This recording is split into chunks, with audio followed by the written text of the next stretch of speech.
Vous écoutez Le Salon dans tes oreilles, une balado-diffusion dans laquelle des auteurs, des autrices et des personnalités discutent de leurs livres et des sujets qui animent l'actualité littéraire.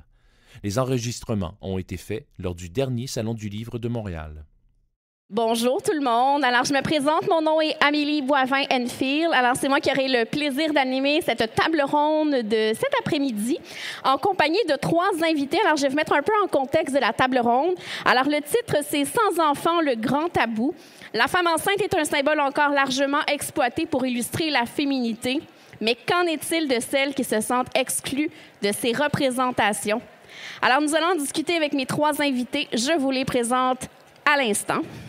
Juste ici, à ma droite, on a Maryse Belle-Tête. Elle est chargée de cours à l'Université du Québec à Rimouski. Son premier roman, L'haleine de la carabosse, est paru en 2014. Elle est lauréate du prix de poésie Radio-Canada 2021. Elle a aussi publié plusieurs textes en revue. Et son plus récent livre, « Et je laisse les enfants disparaître ». Bonjour Maryse, ça va bien? Oui, ça va bien. Merci beaucoup d'être là. Mon invitée au centre, Valérie Forgue. Elle est l'autrice du roman Janvier tous les jours et des livres de poèmes Une robe pour la chasse, Jeanne Forever et Radical. Elle est la directrice littéraire des éditions Le Lézard amoureux. Elle collabore aux revues Nuit blanche et Le Sabord et travaille en bibliothèque. Son plus récent livre, Un choix d'amour. Bonjour Valérie, ça va bien? Bonjour Amélie, ça va bien, oui. Et ma 3e invitée, et non la moindre, Catherine Gauthier, graphiste et illustratrice. Sa véritable passion reste le dessin.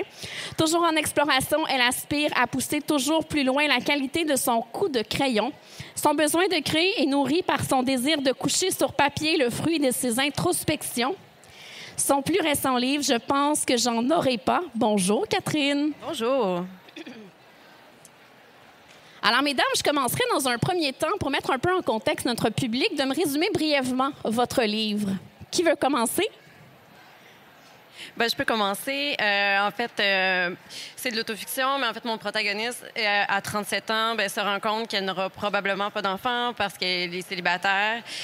Donc, tout le long du livre, c'est des réflexions, en fait, sur ce qui n'arrivera pas, donc la maternité. Puis moi, je voulais vraiment mettre de l'avant, en fait, des femmes qui n'ont pas d'enfant, mais pas nécessairement par leur décision, mais c'est plus le parcours de leur vie qui leur impose ça. Merci beaucoup. Valérie?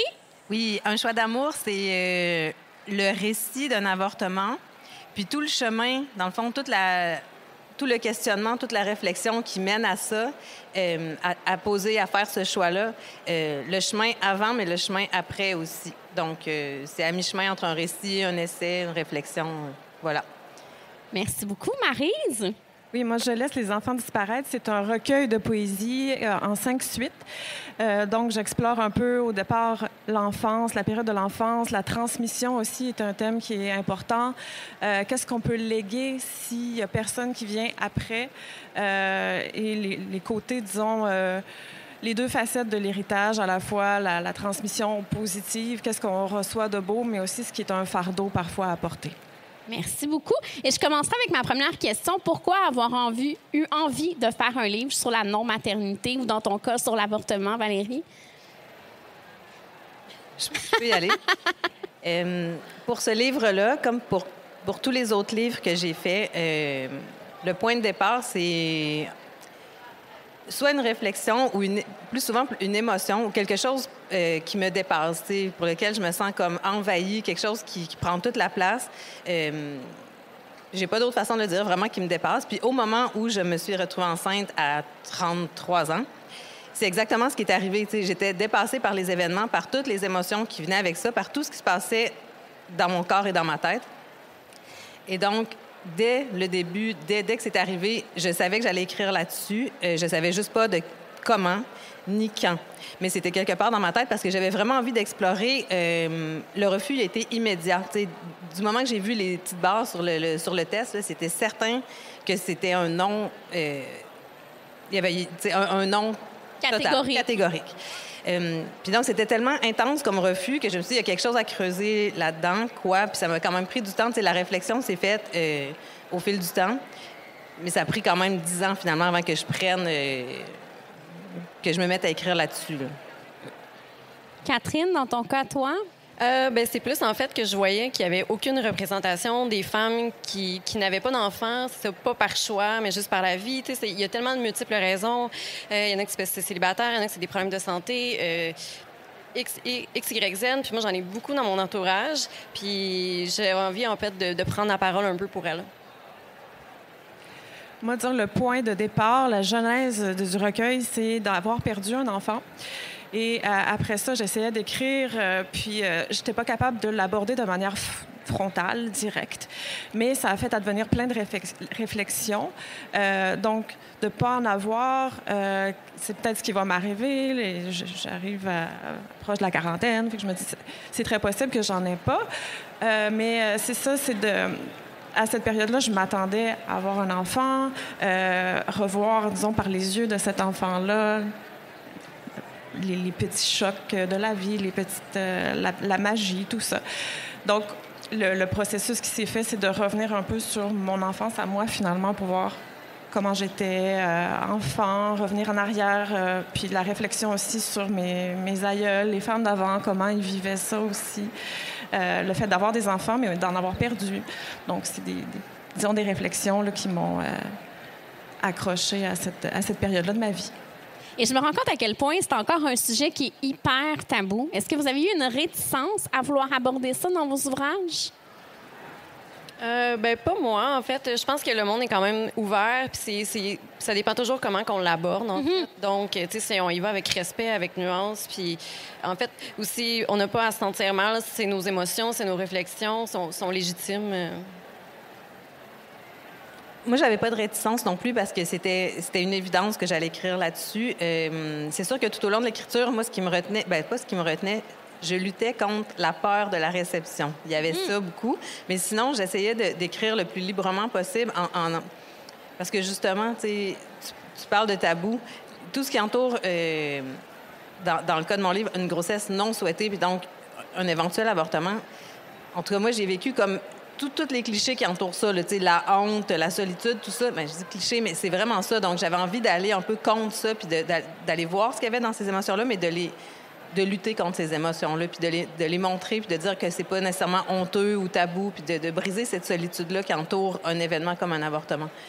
Et ce que j'aimais dans ton livre, c'est que tu amènes les points positifs et les points négatifs de ton choix. Oui, mais c'est ça, j'ai essayé d'avoir ma réflexion s'est faite au fil de beaucoup de lectures. Là, ces livres qui sont là, je l'avais dit à Catherine, s'ils avaient été écrits avant le mien, ils se seraient retrouvés dans la bibliothèque à la fin aussi. La réflexion, je l'ai faite à partir de mon ressenti, mais aussi à partir de nombreuses personnes qui ont écrit sur leurs expériences, pas juste d'avortement, mais de maternité de toutes sortes, de maternité moins facile, de maternité non souhaitée, mais qui finalement se révèle une super belle aventure. J'ai essayé d'ouvrir un peu ma réflexion pour aller plus loin que juste mon refus, pour le comprendre aussi. Mais je serais curieuse aussi de savoir, parce que moi, je dirais pas que je me suis censurée, mais je savais que c'était quand même un terrain un peu... glissant. Glissant, oui. Puis je voulais savoir, vous, est-ce que vous êtes censurée ou vous avez pensé justement à la réception quand vous avez écrit... Moi, sans me censurer, la réticence que j'avais, c'était peut-être d'aborder ça de manière trop lourde, trop dramatique. Donc, je voulais justement essayer de chercher la lumière là-dedans, puis les petites zones aussi que je pouvais creuser qui n'étaient pas nécessairement trop dramatiques et trop lourdes. Moi, je ne vais pas mentir, là, ça m'effleurait l'esprit des fois parce qu'en plus, comme c'est un récit, je ne suis pas allée dans la fiction et il y avait des éléments ou certains aspects où je me disais, est-ce que je peux vraiment dire ça? Mais je ne voulais pas, justement, pour l'avoir fait dans des projets d'écriture passés, là, je voulais écrire librement puis écrire de façon très, très sincère et vraie. Donc, quand ça m'arrivait, j'essayais juste de bloquer ça, puis de dire, fais comme si personne ne va le lire. C'est un peu comme ça que je l'ai écrit. Puis... Aviez-vous peur de la réaction de votre entourage? Non, pas peur, mais j'avoue que je mentionne un peu mes parents dans le livre aussi, fait que j'avais un peu peur de leur réaction, mais je leur ai bien expliqué aussi ma démarche en arrière de ça, donc ils ont compris, puis c'est pas dans la méchanceté non plus, fait qu'ils ont, c'est ça, ils ont bien accueilli ça. Non. Non, Je sais pas quoi dire, mais c'est ça. C'est peut-être parce que ma famille n'est pas tant lecteur et lectrice de poésie. Puis je me disais, il y a toujours une petite cachette possible, on dirait, dans un recueil où c'est moi, puis en même temps, je peux... C'est pas le genre de livre que tu vas offrir à la famille puis dire, en leur disant, lisez ça. Tu laisses ça aller à leur choix. Ouais. OK. Et moi, comme plusieurs personnes, je suis entourée vraiment d'amis qui ont des enfants. Puis, oui, ça, j'avais peur, mais c'est aussi quelque chose que j'essayais de bloquer. Mais oui, j'avais peur. J'avais peur de blesser ou de heurter les gens que j'aime, qui ont des enfants que j'aime, mais aussi d'autres personnes que je connais pas. Tu sais, des gens justement, tu sais, qui vivent des situations d'infertilité ou tout ça. Tu sais, c'était pas ça le sujet non plus de mon livre, mais j'avais peur que par la bande, ça fasse mal, alors que c'était absolument pas mon but, tu sais. Mais je voulais pas décrocher non plus de poursuivre mon idée. Et je me suis dit, au pire, j'assumerai si quelqu'un est heurté ou blessé.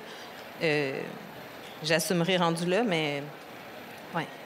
Et moi, j'aurais envie de vous demander pourquoi les réactions sont-elles aussi nombreuses lorsqu'une femme assume le fait que la maternité ne fera pas partie de ses plans? Avez-vous une idée pourquoi il y a une réaction aussi vive à ça? Parce qu'on n'est pas conçu pour ça? Bien, je pense que c'est juste que ça déroge d'une normalité. En fait, on est tellement habitués. Bon, c'est surtout les étapes. Là, c'est ça, j'en parle dans mon livre. On sait que, tu sais, même quand on est petit, on sait qu'on va se marier, on va s'acheter une maison, après ça, on va avoir des enfants. Que dès qu'on déroge un peu de ce chemin-là, des petites cases qu'on coche, bien, je pense que ça dérange. Pas que ça dérange, mais c'est juste, tu sais, ça déstabilise, en fait, je pense, plus qu'autre chose. Oui, tu as parlé de cases qu'on coche. Je pense qu'on est tellement conditionnés à ça. Tu sais, nos jouets, c'est des bébés, c'est des poupées. Tu sais, dès qu'on est toute petite, c'est comme naturel ou normal. Puis c'est pas très long, tu sais. Début vingtaine, déjà, si on a un amoureux ou une amoureuse, on commence à se faire poser des questions. T'sais. Puis ça sent, c'est omniprésent. T'sais. Puis plus le temps avance, c'est mouvant, mais ça reste. T'sais. Et là, t'approches, à 35 ans, t'as la quarantaine, puis là, la question reste toujours là. Puis ces fameuses cases à cocher, moi, je me rendais compte, c'est comme, on dirait que j'aurais pas aimé avoir à penser à ça, en me disant, ben ça arrivera peut-être un jour, mais pas me poser la question. Puis je me rendais compte, plus ça passait, que toutes les cases que je cochais, c'était pas des cases d'enfants. Il y avait toujours des cases qui se rajoutaient, mais celles d'enfants étaient jamais là. Je me forçais un peu, je me disais, peut-être qu'éventuellement, cette case-là va être plus loin, mais elle arrivait jamais, tu sais. Mais le pourquoi, je pense que c'est juste, on prend pour acquis, tu sais. Tu peux donner la vie, tu peux faire un enfant, bien, fais-en un, c'est normal, c'est naturel, c'est tellement beau. Mais je repense à une phrase, puis j'ai envie de te citer, puis après, je t'écouterai répondre à la question. Mais Catherine, dans son livre, dit « Être parent prend tellement de place dans leur vie à ceux qui en ont que de ne pas avoir d'enfant leur paraît totalement vide de sens. » Oui, bien c'est ça. Je pense que les parents, ils sont tellement débordés, là, surtout en ce moment avec la grève, mais oui. Donc, je pense qu'ils s'imaginent que, vu quand on n'a pas d'enfants, bien, on fait rien. Mais non, on fait des choses quand même. Oui, et vice-versa, en fait. T'sais, moi, je sais bien, si j'imagine ma vie, celle de maintenant, mais aussi celle, mettons, de ma vie adulte, là, je sais pas où j'aurais mis un enfant. Fait que, l'inverse est aussi vrai. Je peux comprendre parce que c'est vrai qu'on entend ça souvent. Des gens, qu'est-ce que je ferais? Ça serait quoi ma vie? Parce que c'est normal, l'enfant est là, il existe, puis la vie tourne, pas juste autour de ça. Mais pas mal. Mais l'inverse est aussi vrai. Moi, je suis comme juste, j'ai aucune idée, puis c'est à quel endroit ça pourrait se passer, cette affaire-là, dans quel moment de ma journée ça pourrait arriver que je puisse avoir du temps pour ça. Bien, ça serait au détriment de ta création. Oui. Sûrement. Par rapport à ta question. Oui, pourquoi la réaction est si forte? En fait, je dévie un petit peu, mais j'avais envie de raconter une expérience qui m'est arrivée où je voyais à quel point on parlait pas souvent de ce sujet-là de manière profonde, même entre femmes. Puis moi, je faisais partie d'un cercle de réécriture avec d'autres écrivaines. Donc, c'était toutes des femmes à ce moment-là, mais il aurait pu y avoir des hommes aussi à travers nous. Mais ce moment-là, j'avais soumis justement un texte qui parlait de la perte d'un enfant. Puis chacune, sans que ça soit formel, s'est mise à parler d'une expérience en toute ouverture, en toute bienveillance. Puis vraiment, tous les spectres étaient là. Donc, du refus de la maternité, de se voir vraiment pas avec un enfant, celles qui en ont eu, mais qui ont eu besoin de partir à un moment donné, sans que ce soit vraiment un abandon. L'enfant était quand même assez vieux, mais il y avait besoin de place. Donc, ils ont changé un peu de vie. Des avortements qui étaient parfois désirés, parfois non, qui ont été forcés. Des fausses couches. Donc, vraiment, le tour, puis chacun s'écoutait. Puis, je voyais à quel point j'avais jamais eu cette discussion-là avec elle. Puis, veux pas... N'importe quoi, on va avoir des fois des paroles envers quelqu'un, on ne sait pas sa vie, il y a des choses qu'on va peut-être blesser, mais là, c'était vraiment...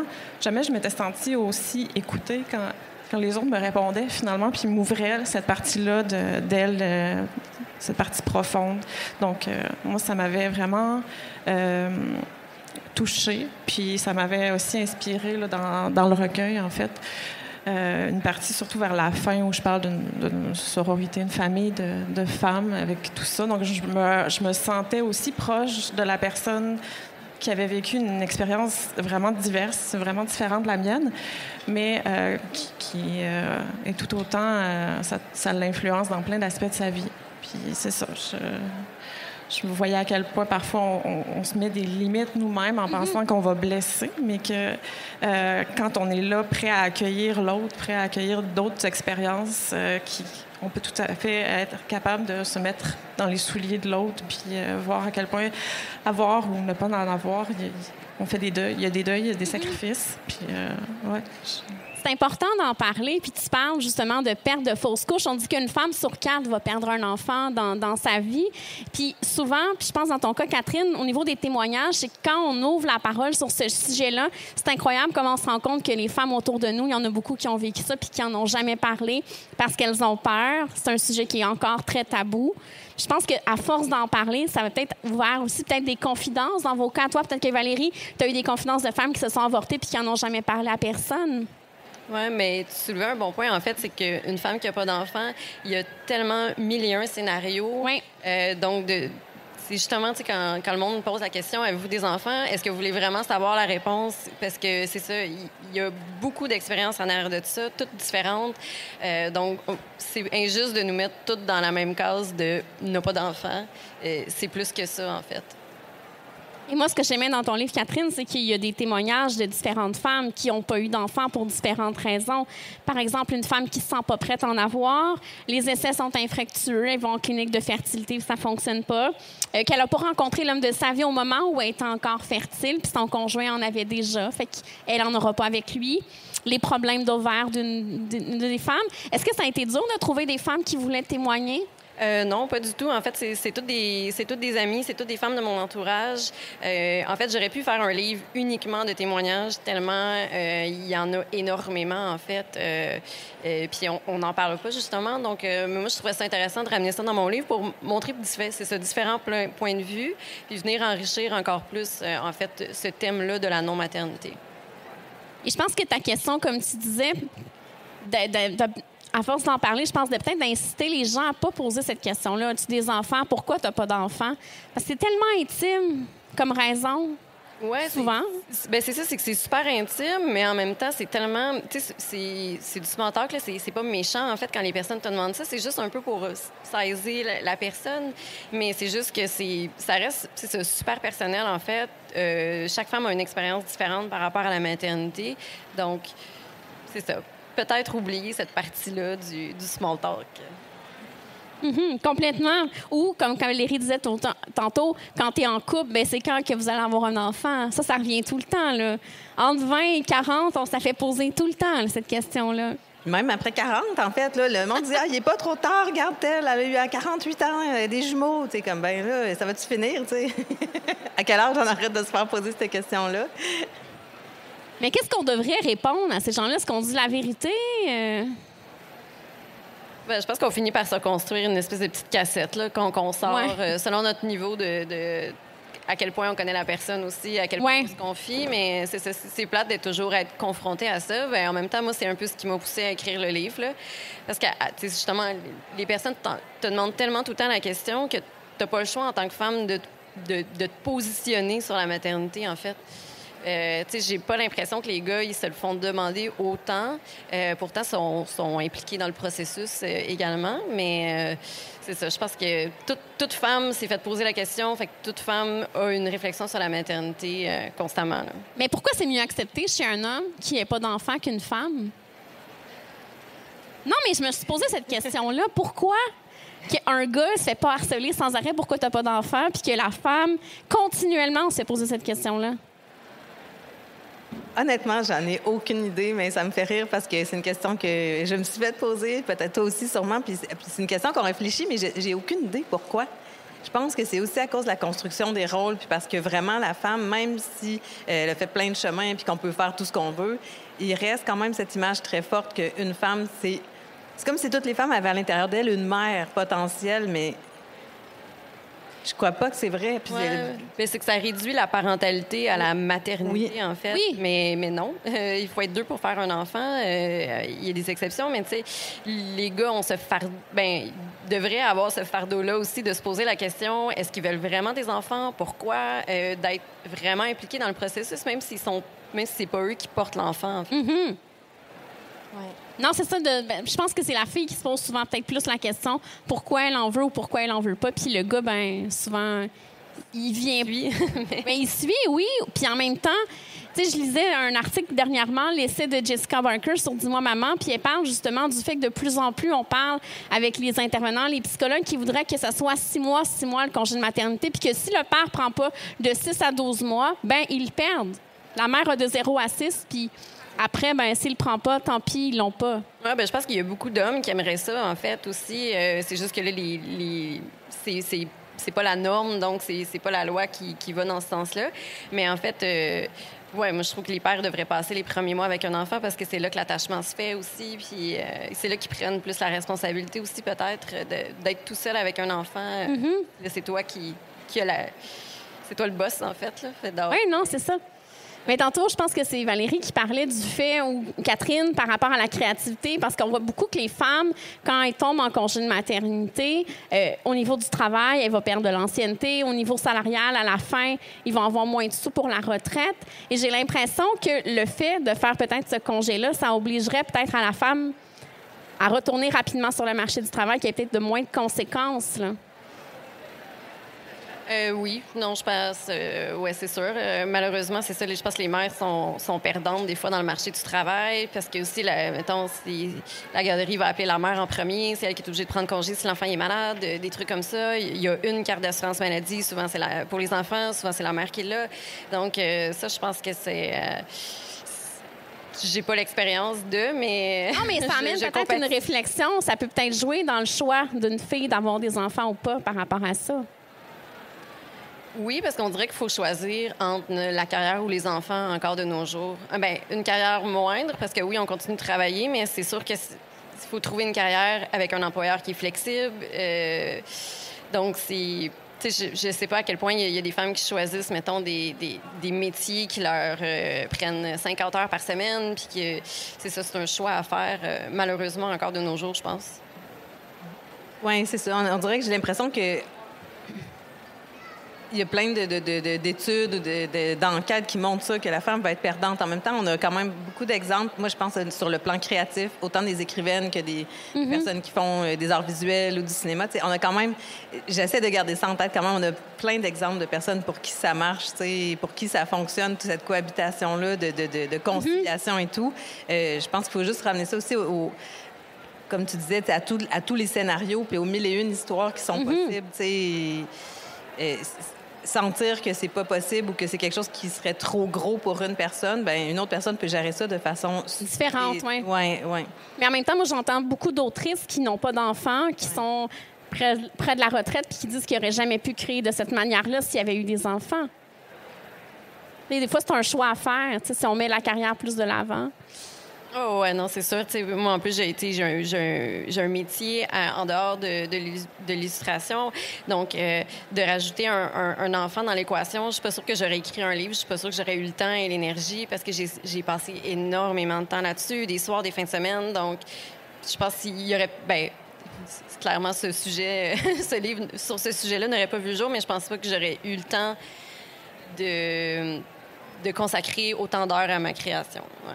Puis tu dis c'est un choix à faire, c'est vrai. Dans le cas, mettons, d'un avortement, il faut vraiment choisir et décider. En plus, c'est encore plus tangible. Oui. Je pense que s'il n'y avait pas ça, ce choix-là ou cette réflexion-là, des fois, elle n'est pas nécessairement obligée de prendre une si grosse place que ça. Moi, si je pense au fait que si j'avais pas eu une grossesse non désirée, je pense que ça n'aurait pas été un choix comme si déchirant. Ça serait juste passé comme ça, puis...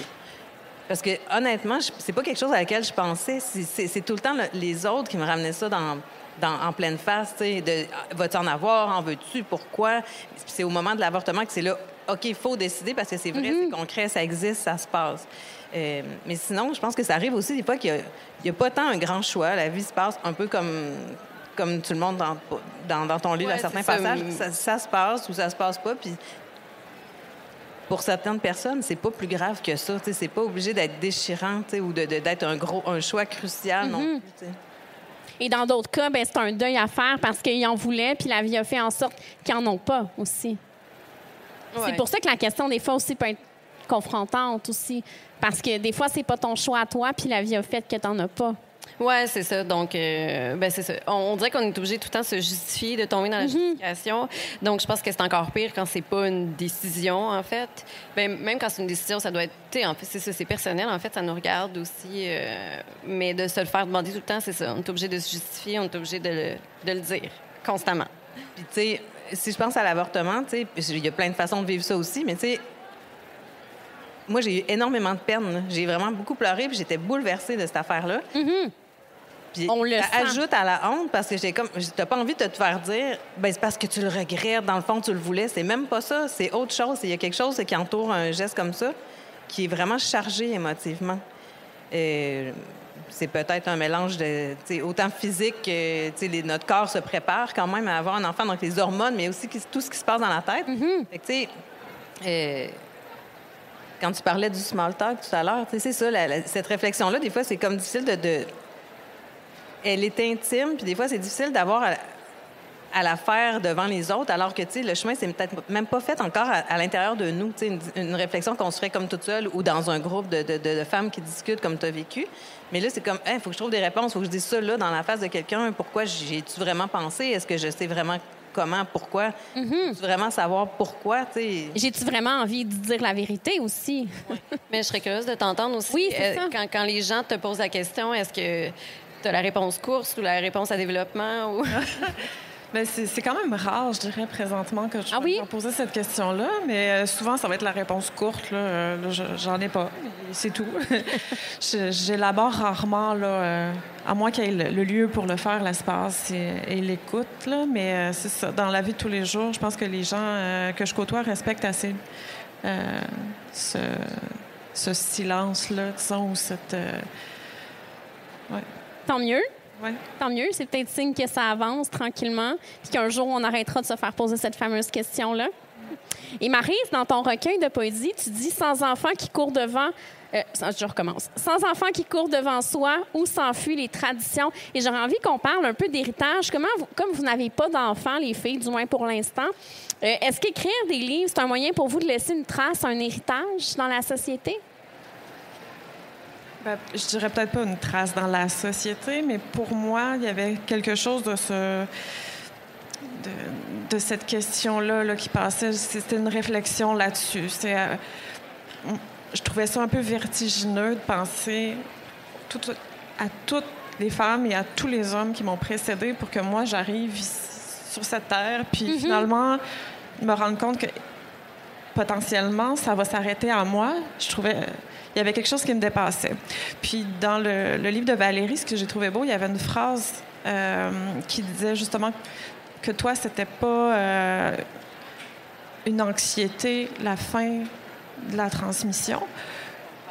Puis moi, au début, c'est ça qui me rendait anxieuse, puis qui me faisait peur, puis pourquoi le moteur de l'écriture, en fait, puis ce que j'avais envie d'explorer. Fait qu'il y avait quelque chose de réconfortant, peut-être pas tout à fait le terme, mais tu sais, je trouvais ça beau de pouvoir voir avec d'autres yeux quelqu'un qui, au contraire, lui, c'est pas du tout anxiogène, puis on peut trouver autre chose. T'sais. Ouais.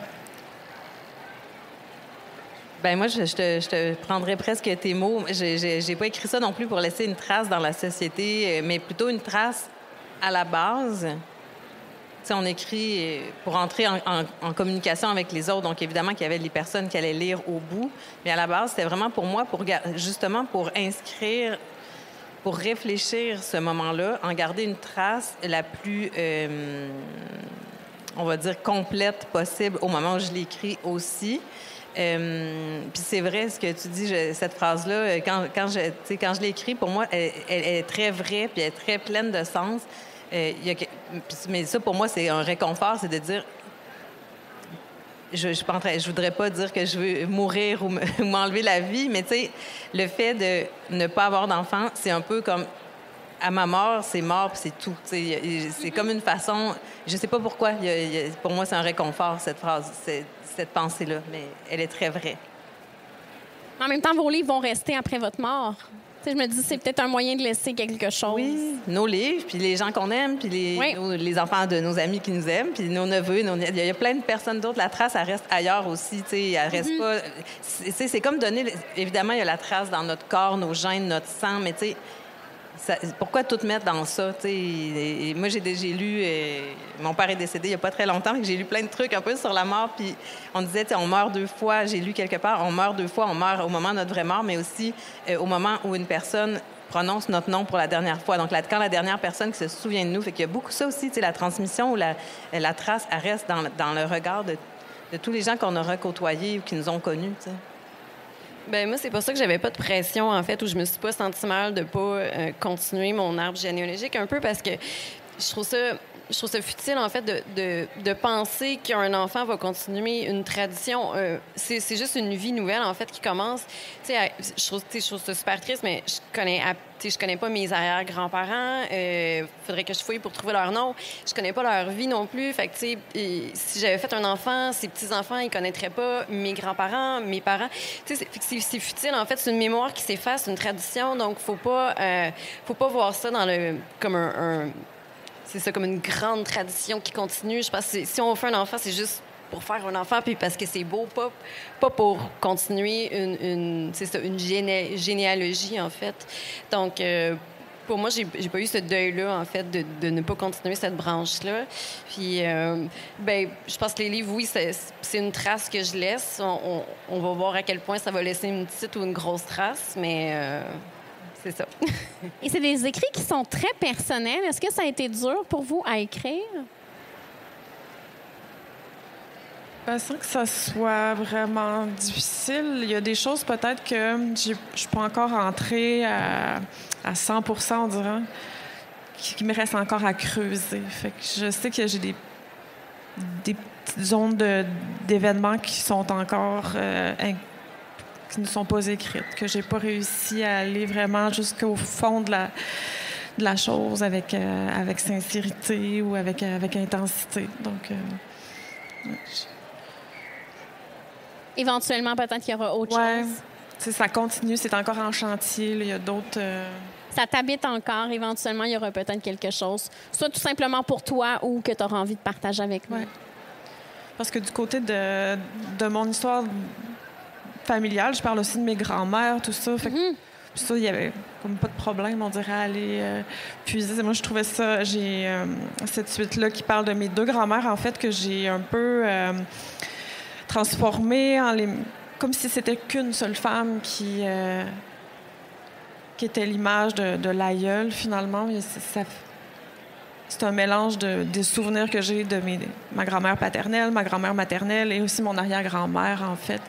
Toute leur force, leur courage, les blessures, les maladies aussi auxquelles ils ont été confrontés. Moi, il y avait une partie de moi qui avait envie d'aller faire le lien, en tout cas me ressentir rattachée à ces femmes-là.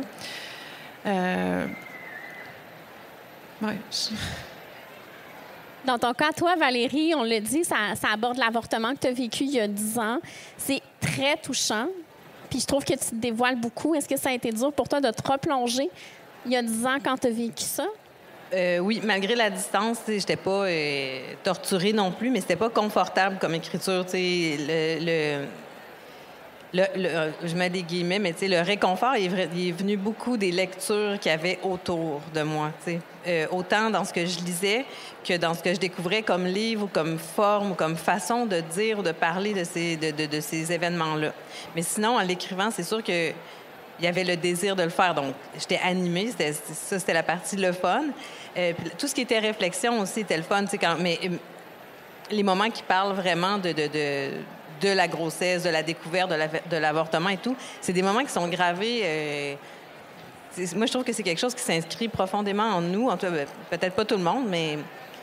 Et donc, c'était pas vraiment confortable ou agréable à revisiter. Mais dans ma tête, ils sont tellement restés gravés ou intacts que j'ai pas eu de mal à les écrire. Mais c'est vraiment, tu sais, c'était pas une écriture si facile ni si agréable que ça non plus, pour ces passages-là en particulier. Et ça me fait penser à une de tes citations dans ton livre, Valérie, où tu dis « Cet enfant potentiel, tu l'as aimé follement, au point de souhaiter le garder sous une cloche pour qu'il ne voie jamais le jour. » Oui, mais c'est ça, c'est vrai, mais tu sais, je l'ai écrit, c'est vrai. Puis je suis contente que tu le dises parce que je trouve encore que c'est vrai. Je le sais que c'est bizarre, tu sais, ça a peut-être l'air contradictoire, c'est étrange comme ça, mais c'est vraiment comme ça que je l'ai senti aussi, tu sais. C'est comme une protection, tu sais. Il y a quelque chose, moi, tu sais, je trouve ça bien beau, je l'ai dit souvent pour les autres, tu sais, de voir les enfants les voir grandir et tout, mais je trouve quand même le monde et la vie difficile, tu sais, et dans notre contexte imaginé pour d'autres personnes. C'est comme une façon, tu sais, c'est presque une déclaration d'amour. Je le sais que ça peut être bizarre à entendre, mais tu sais, de dire, tu sais, tu vas rester dans un endroit, tu sais, comme une possibilité, tu sais. Mais il t'arrivera rien, tu sais. Rien, ça veut dire rien de beau non plus, de rien de tout de plus beau dans la vie, mais il t'arrivera pas de... Tu sais, tu mourras pas, tu te feras pas écraser, tu te feras pas battre, tu te feras pas agresser, tu verras pas la nature se détruire sous tes... Tu sais, tu vas être à l'abri, tranquille, tu sais. Et la vie a fait en sorte que j'étais en train d'écouter la série Désobéir, Chantal Daigle, et elle parle justement à son bébé avant de se faire avorter. Et ça me faisait penser à ta réflexion dans le livre. J'étais tellement contente de voir cette série-là. Durant l'écriture, j'ai cherché. Parce que quand l'histoire de Chantal Daigle est arrivée, j'étais tout petite, là, j'avais 10 ans. Mais ça a quand même marqué mon imaginaire, comme celui de bien des gens, sûrement. Puis j'ai cherché, pendant que j'écrivais, j'ai trouvé des traces, des archives et tout, mais pas tant que ça, tu sais. Je sais que son histoire a changé la loi ici au Québec. Puis tu sais, c'est une personne qui a pris l'anonymat maintenant, qu'on respecte ça, bien sûr. Elle était tellement jeune quand ça lui est arrivé, tu sais, puis on parlait de l'intimité. Je veux dire, son intimité s'est retrouvée peinturée sur tu sais, dans les journaux, à la télé, partout. Sa vie intime, sa vie personnelle, ce choix-là qui est peut-être facile à faire pour certaines personnes, mais moi, je pense que ça reste un choix quand même difficile à faire. Tout ça, je trouve ça terrible, ou ça me fâche vraiment beaucoup. Puis de voir, quand la série est arrivée, j'ai fait « Oh mon Dieu, oui, tu sais, pour moi, c'était comme... » magnifique. Oui, parce qu'elle a eu beaucoup de courage quand même. Puis, tu sais, à quel point ils ont enlevé son choix. Tu sais, c'est comme, non, ça reste son corps, c'est elle qui décide. Oui, puis tu sais, ils ont enlevé, mais en fait, non, parce qu'elle a quand même fait quelque chose Et badass. On peut dire de badass, de punk, je veux dire. Puis c'est encore là, je veux dire, elle avait 22 ans. Partir aux États-Unis, se déguiser, se costumer, se teindre les cheveux, puis se faire amener par des femmes aux lignes, puis traverser, tout ça, c'est vrai, là. T'sais, nous, en tout cas, en ce moment, les choses se passent bien différemment et on lui doit énormément. Mais le pire, c'est qu'en ce moment, au sud de la frontière, ça se pourrait qu'il y ait beaucoup de femmes qui aient plus ce droit-là, malheureusement, là. Oh, oui, puis c'est horrible. Je veux dire, je pense qu'on peut... c'est un privilège quand même qu'on a là, de pouvoir se poser la question oui ou non, mais c'est un privilège qu'on devrait garder, en fait. Il faut. Moi, je peux pas croire qu'on recule en arrière comme ça.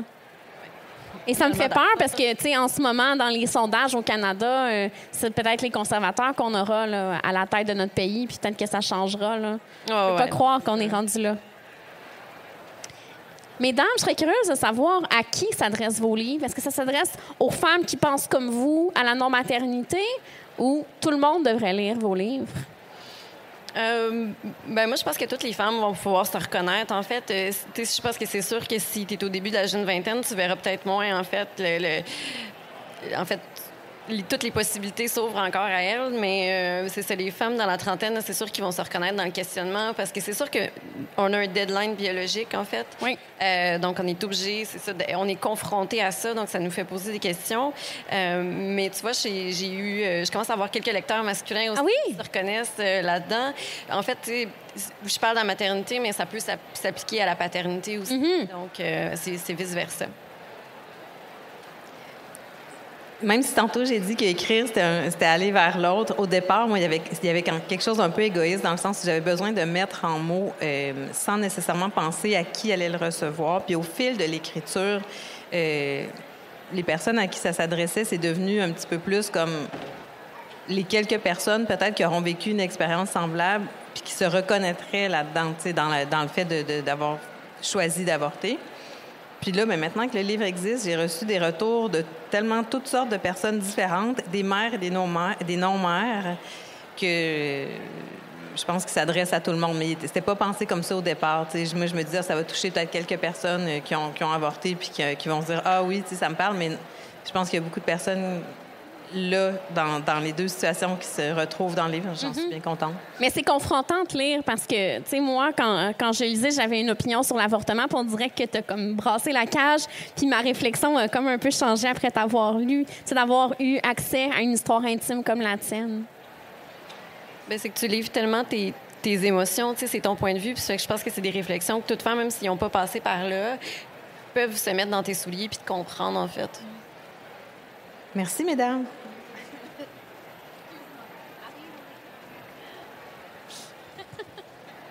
Pour la question... À qui ça s'adresse, ton livre? C'est pas une question qui m'habite tant que ça quand je suis dans le processus, non. Vraiment, j'ai pas le lecteur potentiel en tête.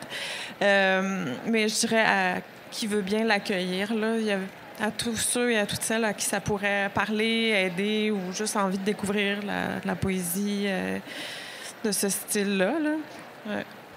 J'aimais bien aussi la finale du texte de Valérie où tu mets une bibliographie avec tes œuvres phares. Ça, je trouve ça intéressant. Moi, j'ai pas intégré ce côté-là, mais j'aurais pu parce qu'il y a plein de poètes qui m'ont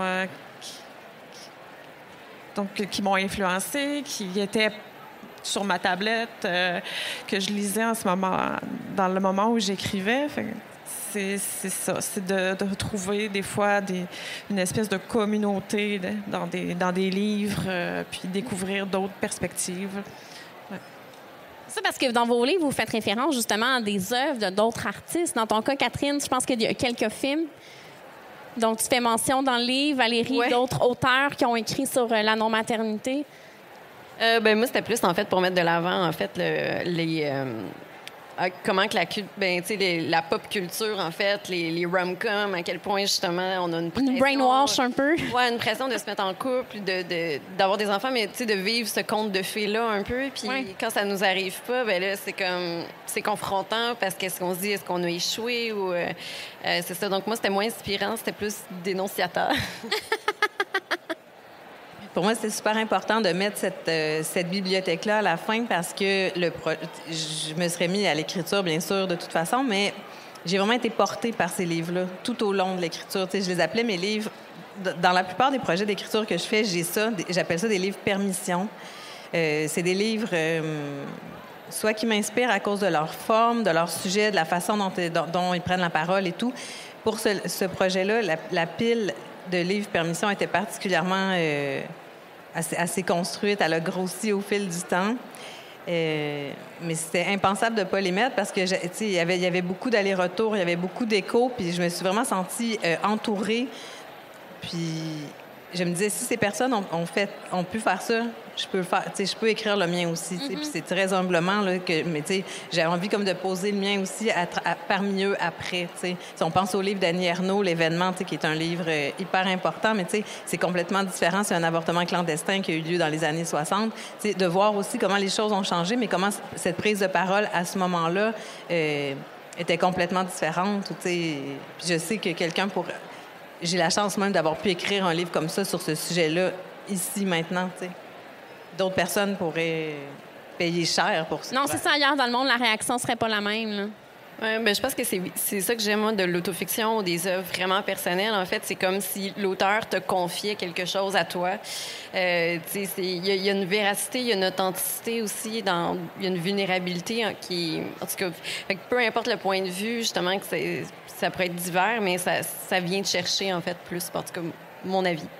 Et qu'est-ce que vous voudriez qu'on retienne de vos œuvres? Bonne question. Bien, déjà, peut-être en partant de plus poser la question, as-tu des enfants? Oui, ben c'est ça, de juste, je pense, voir les femmes qui n'ont pas d'enfants comme des êtres à part entière, des adultes, des personnes qui sont épanouies dans leur vie, puis dans leur carrière, dans leur... C'est ça. Il y a une vie en dehors d'avoir des enfants aussi. Puis dans ton cas, toi, Valérie, peut-être moins juger, peut-être les femmes qui décident de se faire avorter? Il y a ça, tu sais, le titre, c'est un choix d'amour. Fait que ça fait un peu très romantique.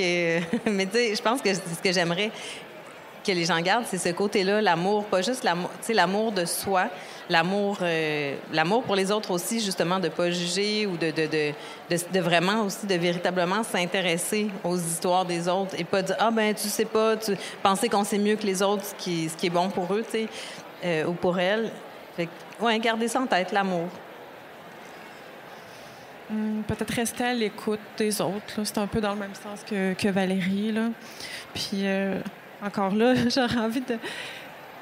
Je ne citerai pas la phrase exacte, là, mais quand tu disais celles qui n'ont pas d'enfants ne sont pas des monstres, ben moi, ça m'a marqué beaucoup parce que je me suis dit, effectivement, si je me mets à la place des personnes que peut-être qui ont l'impression qu'on est des êtres égoïstes parce qu'on n'a pas eu d'enfants ou quelque chose comme ça, je veux dire, on peut s'ouvrir là, à différentes réalités puis voir en profondeur qui sont ces personnes qui n'ont pas d'enfants.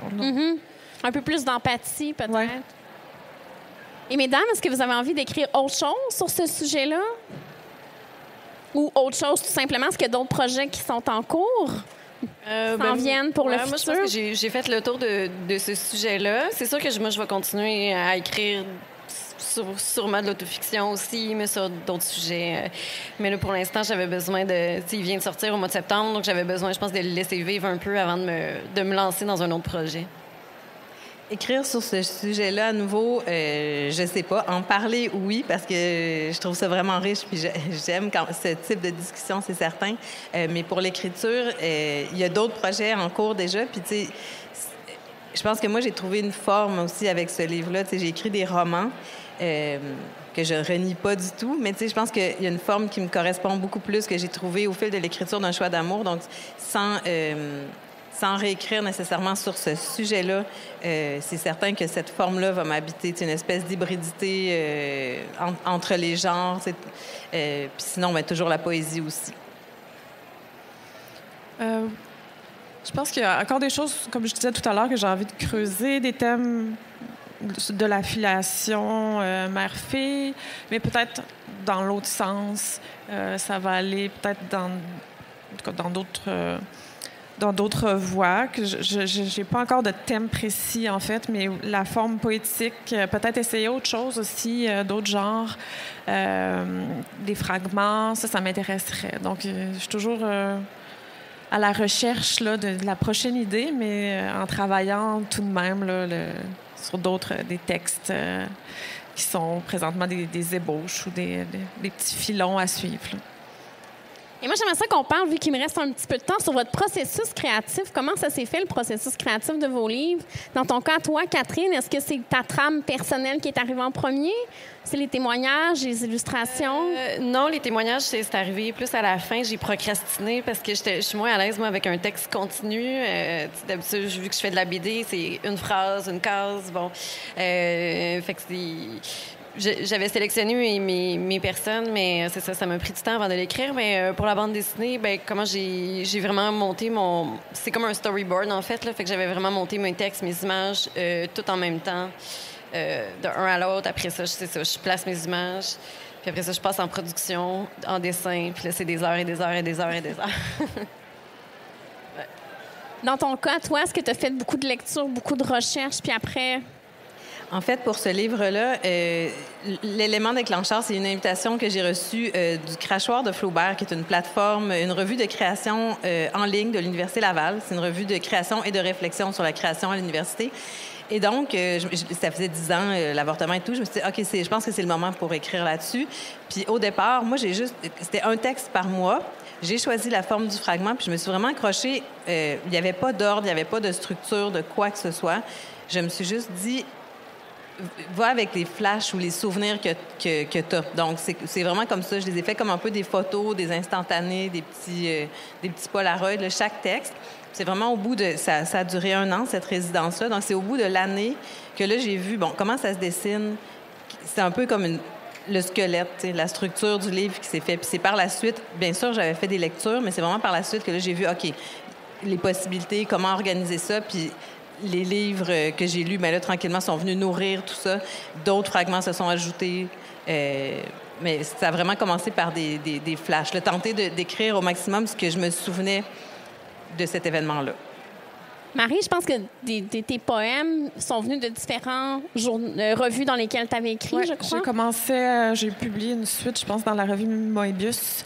Il y en a celui pour la suite pour le prix Radio-Canada. Donc, c'est vraiment dans des moments différents, mais en même temps, les thèmes se raccrochaient. Donc, il y en a peut-être 1 ou 2 qui ont été écrites au fil de ce processus-là en me disant...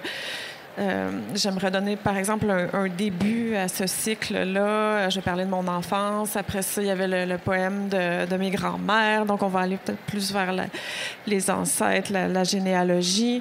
Mais à la suite, en me rattachant à d'autres femmes, donc en explorant une relation un peu plus horizontale que verticale. Donc, ouais, c'est vraiment les revues et aussi parfois le NaPoMo, le mois d'avril où on écrit un poème par jour, me permettent souvent de me donner un petit boost. Un petit défi. Oui, défi. Puis ça arrive là, que je trouve finalement quelque chose d'intéressant puis que je persiste avec cette idée-là, que je continue de filer. Donc oui, ça me permet d'avoir une contrainte qui est plus intéressante puisqu'on est plusieurs à essayer de continuer tout le mois avec un poème par jour. Ouais. C'est un bon moyen. Je pense que n'importe qui devrait essayer peut-être de faire ça, ce défi-là, d'écrire chaque jour pendant 1 mois. Ça aide justement à garder un rythme. Si on aime ça, avoir toujours un truc à faire dans la journée, il me semble ça motive. Là, ça nous reste allumés. Mesdames, est-ce que vous allez être en séance de signature dans les prochains instants? Oui? Oui? Alors, oui. Je vais nommer vos kiosques, si vous me permettez. Alors, je vous invite à vous procurer les livres de mes 3 invités. Maryse Belle-Tête avec Je laisse les enfants disparaître. Elle sera au kiosque 2659 chez Norrois. Oups, j'ai failli faire un dégât. T'as bien raison, j'ai donné celui de Catherine. 1906 pour Maryse chez Norrois. T'as bien fait de me corriger. Ensuite, Valérie Forgue, Un choix d'amour chez Triptyque. Valérie sera au kiosque 2337. Et Catherine Gauthier avec Je pense que j'en aurai pas. Elle sera, elle, au kiosque 2659. Merci beaucoup, mesdames, d'avoir été là. Merci beaucoup à vous d'avoir été là. Je vous souhaite un excellent salon du livre. Oui, merci. Merci à toi.